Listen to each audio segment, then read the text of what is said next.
Hello, welcome to, is it day 3, day 4? I don't even know, of my vlog, my daily video blog. Let's get to it. This is going to be super short because it is in the evening time on a Friday. I'm so grateful that I always leave Fridays as an opportunity for me to either connect with friends, catch up on work. I don't like taking client calls unless I absolutely have to, unless we have to reschedule. Like, that's totally fine. But for me, I generally like to allocate my Fridays as just inspiration, time to connect with people, time to catch up on work. And today I got to meet with a really good girlfriend. I've known her since high school. She's actually one of my sister's really good friends, and she and I happen to be in the same space of coaching. She helps, a different type of niche, and it's always fun for me to connect. I mean, like, if you've been following me, you know what I talk about, especially when I say when you are an entrepreneur, it's so important to surround yourself with a community of people because not many people are going to understand what you are doing. And so it's always nice to just bounce fresh ideas, what people are seeing, different trends people are looking at, what's helping them, how can it help you, especially when you are new in the stage of business. Like, that is just so important. I mean, obviously, every single different stage of business. I mean, if you think about the corporations, they have a lot of people that are on the boards of like essentially that's what a board is. It's like your trusted advisors, your advisory board of like people you can connect to, whether in the same space as you or not. It's actually very important to diversify, and have just like different opinions about what people are doing on in different industries, because that allows you to get this different type of perspective of what is actually happening and how that can be applicable to what you're doing. And so I just always love jamming, always love connecting, always making different relationships and connections and all of that stuff. And it was like a day of also, you know, luxury timing, meaning like, oh, we met up. I was able to go to the store, hang out, try some beauty products. And then, I made my way home, and yeah, I did some other errand. And then I just spent the last couple of hours really focusing on my business and really planning it out, and having post-it notes of like all these different things that I needed to look at. And I was like, okay, all right, my brain is fried. I should probably do a vlog. And that's that. But since I finished yesterday my 40 days of long Econ car, today I was thinking, okay, what's something that I can do? What's like a simple practice that I can do? And the simple practice that I'm starting up before I start thinking about, okay, what is my personal sadhana? What is the personal thing that I want to do for the next 40 days? And that's how I like to do it, right? So just how in my membership, I have a monthly theme that I anchor the collective in, the members from that group.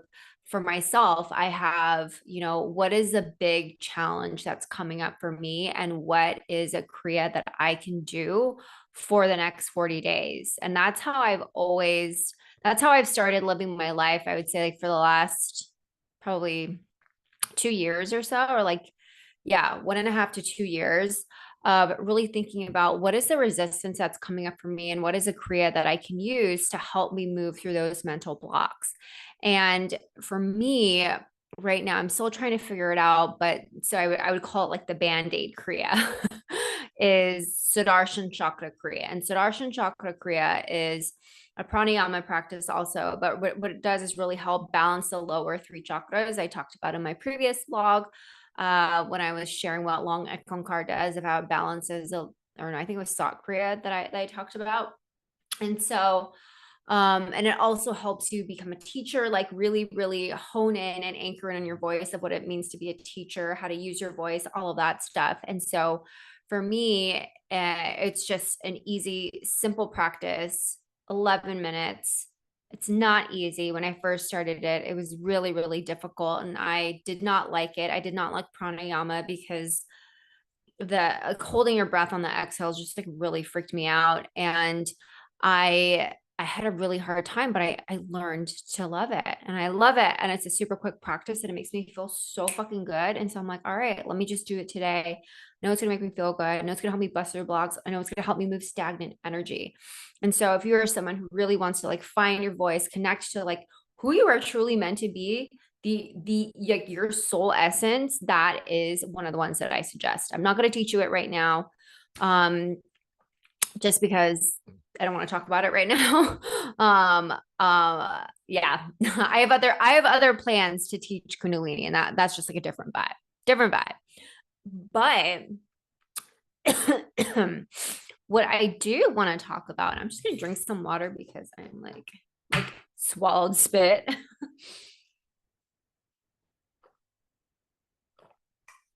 But what I do want to talk about is as I was leaving this morning, I was kissing my partner goodbye. I was like, oh, goodbye, when we're really driving, we're really driving. We're really together, super in love, majority of the times.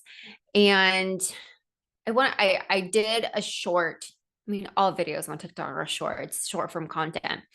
But I did do a video on it, and I was expressing how when you are with the right person, it just gets better. It gets so much better. And I know it's so cliche to say that, relationships get better like wine, they get better with age, they get better with time. And I work with a lot of people who are afraid of intimacy. I too was very afraid of intimacy. Like that was probably the biggest challenge that I worked with my therapist. A couple years ago. It was like always about that. And that's why I was always in short-lived relationships, because at the end of the day, it's like when you truly ask yourself why you're in a short-lived relationship, it's because you're not available. Like, let's just be straight up honest. And that's what my story was. I was just totally unavailable for it. And I would always blame other people for not being available when really it was just myself that I didn't want to see. So I was projecting all my stuff. And I remember when I was dating someone, maybe in 2018. Yeah, 2018. And I remember him telling me, he was like, I relationships aren't the source of your frustration. They shouldn't be the source of frustration. Like, I'm here to support you. And I never forgot that, because no one ever phrased that to me, because I've always had relationships where it was like reality, when you talk about what's up with your friends, they tell you about their man. And I even remember when I had friends who had healthy relationships and they would never talk about their relationships. And I would think, that's interesting. Because when I would just want to talk to like, different friends, like that would always be a topic of conversation of my man's doing this, doing that, da, da, da, da. And you see that a lot. Like, think about Sex in the City. That whole series is based on love. And I remember one point when I watched it back to back, when I totally binged it, I just thought, don't these women have anything else to do other than find men?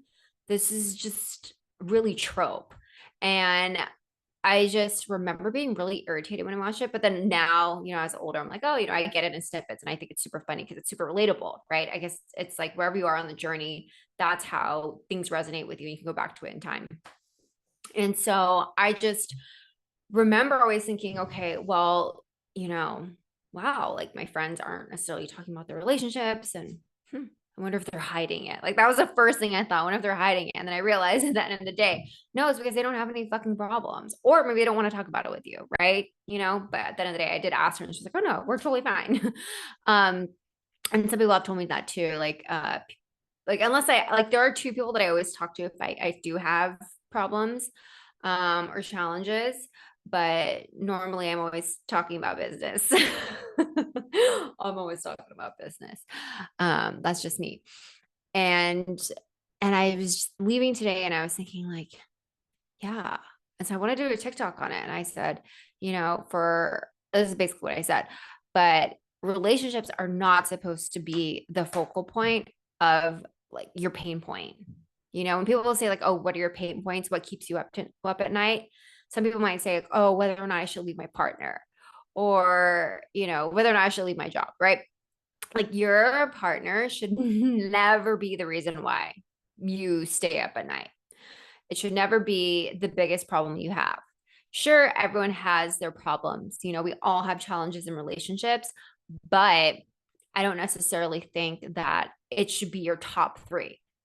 Like I actually believe in, what was it, Jay-Z? I got 99 problems, but a bitch ain't one. Like, I have big things, like, and the reason why I say this is because like I have big goals and dreams in life and I'm super ambitious and I am like, I need to focus on my true north.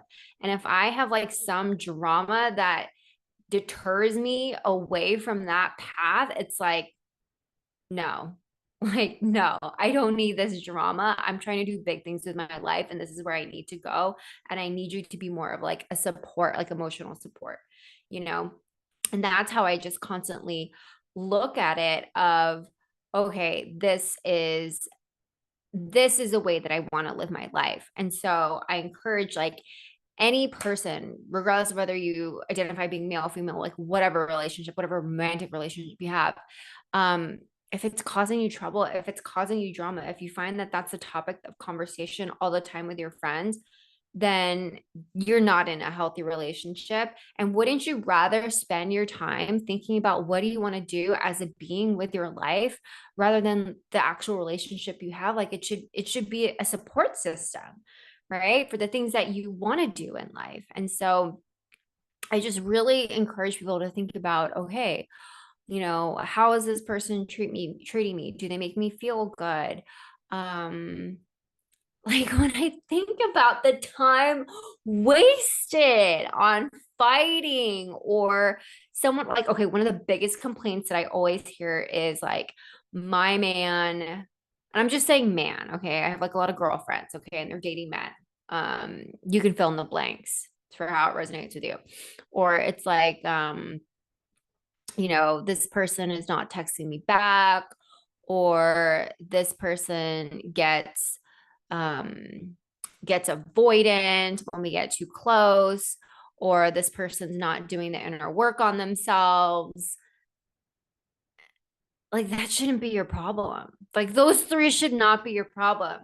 When you talk about your person, it's just like, oh my gosh, they're so kind to me. They're so nice to me. um, they are really showing up. You know, like you should just feel good. You should feel good when you leave the house because who wants the drama when like you shouldn't have drama in your house. And if you do like the drama, then go to therapy. And if because it's a trauma response, right? Something that you're used to. You're used to chaos. That's why you like it. Or maybe you're used to the people that don't respond to you, or you think that you have to earn love. And so you find someone that doesn't like you so you can earn their love and like prove yourself all over again. And that's why we do all this inner work because like the more aware you are of the stuff that you do, you can change your decisions. I was watching the Kardashians the other day. It was the series finale. Yes, don't come at me. I do watch the Kardashians when I want to zone out. I also watch The Bachelorette. I think it's a lot of fun. And I mean, honest, I'm a total pop culture girly. And Kim was talking about how she loves therapy because it allows her to think about, oh my gosh, there are certain things about me that were just a trauma response. And now I can choose a different partner. I can teach my children better. And it's like, that is the reason why we work on ourselves is because if we are aware, if we are alert, it's called higher consciousness, right? People talk about higher consciousness a lot in the woo woo space. They talk about it a lot in Kundalini yoga. And basically, higher consciousness is just being alert of whatever the fuck you're doing. It's like being mindful, right? So you're not reactive to certain things that are happening in your life. You're like, I don't know what I'm doing this, or like, I don't know, I'm always like this. It's like, no, it allows you to be in control of like, whoa, dude, having an observer mindset and watching yourself doing something, watching yourself get mad at something and being like, oh my God, like, wow, this is really triggering me right now. I'm not going to react because I know I feel really strongly in my body about this. Like, that's when you fucking win. When you don't fall prey to the reactivity of the actions and when you actually are proactive about what you are doing. It's like being very strategic. It's being strategic and aware of like how you are acting and how you are responding. And so ultimately, that is the whole purpose of like why we do this inner work is so we can actually change the future. So we can create a new paradigm, so we can create a new blueprint. So we can hack your internal system, your emotional system. And so when I was thinking about that, I'm just like, oh my gosh, when you think about how much time you have in this world and how you want to live your life, do you want to live it happy? Do you believe that you are worthy of relationship that makes you feel good? Or are you addicted to the drama because you think that that is something that gives you purpose? And trust me, I've been there where I used to think, oh, like being in this relationship gives me purpose because then this person needs me. It's like you shouldn't base your existence off of who needs you in life. Like, what is your purpose in terms of how can you be of service? And being of service doesn't mean people rely on you. It means like you're doing something with your life that's like bigger than you. And I'm not like the one that I'm referring to that isn't a good dynamic of people relying on you is codependency, right? It's like someone needs you and they can't live without you. Like no one, I mean, babies should obviously, but no grown adult should feel that way. I'm sure they'll miss you. That's normal, but you should never actually like rely on someone to be there because that just creates such a codependent relationship and they can't live or breathe without you. It's like that Mariah Carey, my God, I'm totally on one today. It's like that Mariah Carey song.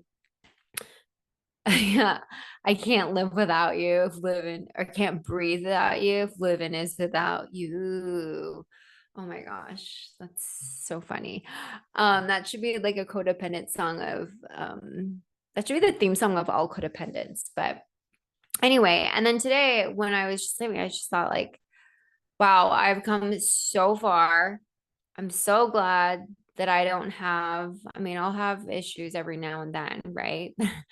But it's not necessarily, oh, my partner does this, my partner does that. And another thought came up to me too. You have to be okay with being alone. Like you have to love your own company in order to truly magnetize a person, a healthy person that you're supposed to be with. Because if you go off of the energy and the vibe that you need someone to choose you, that you need someone to love you because you don't love yourself, when it gets taken away, who are you?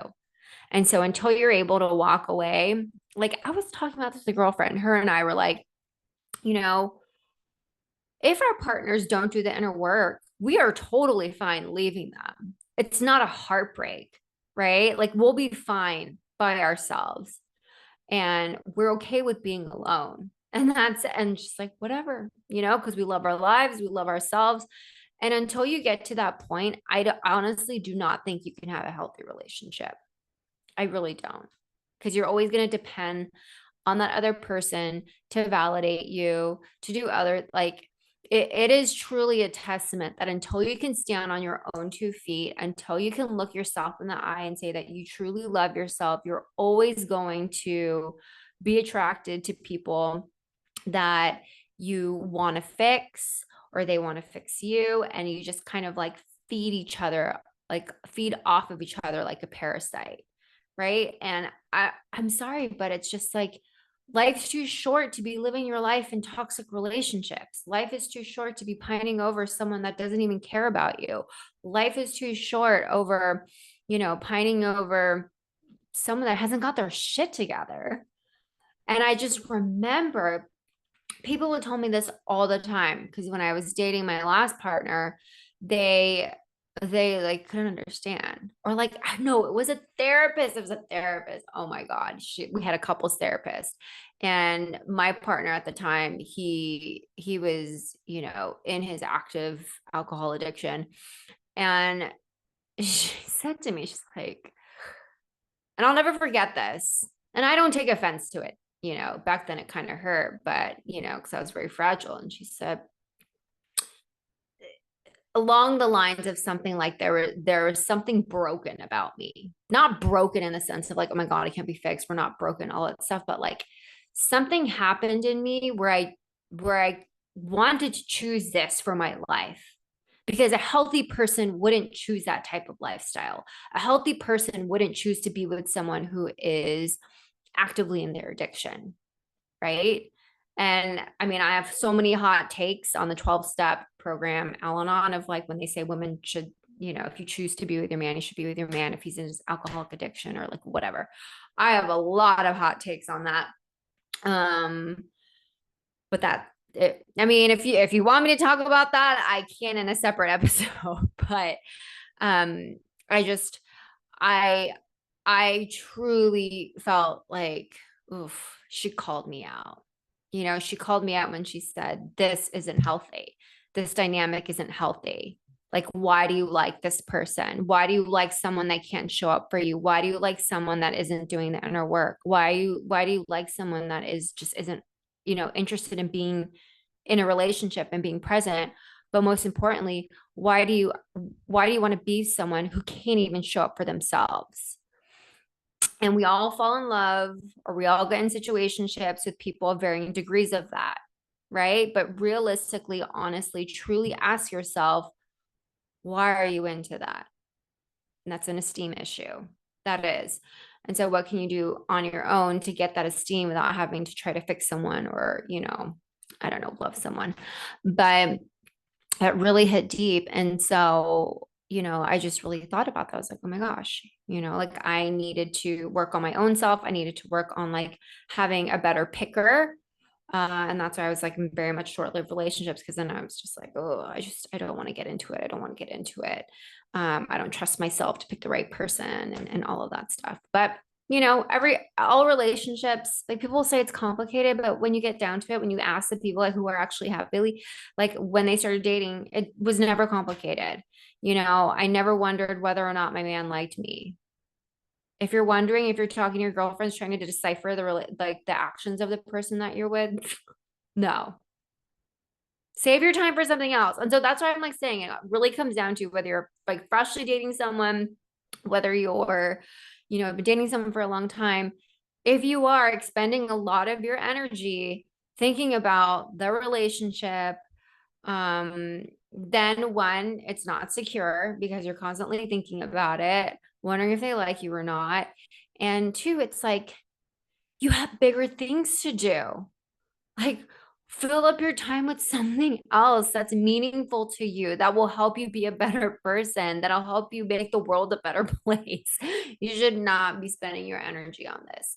Anyways, that was a total rant, but I just felt very strongly about that today when I was with my partner. I was like, wow, he is not the source of my frustration. And it feels so good. It feels so good, you know? And this is coming from someone who used to live a life of a lot of frustration when it came to love. That's why I have so many hot takes on it. I feel like, okay, I understand what a healthy relationship is like now. And this is what you should look out for. This is what you should not look out for. And so, anyways, just wanted to share that. If you have any questions, feel free to, I think that'd be super fun doing Q&A about it. But yeah. All right. Well, I will see you tomorrow for another day of the week for a different vlog. I'm doing 30 days of this, and always fun. Leave a comment. Would love to know what you think. It's always nice to just interact with whomever is watching this, and whatever you find resonant or helpful or useful, because I will respond. All right. Have a good Friday, y'all. Bye.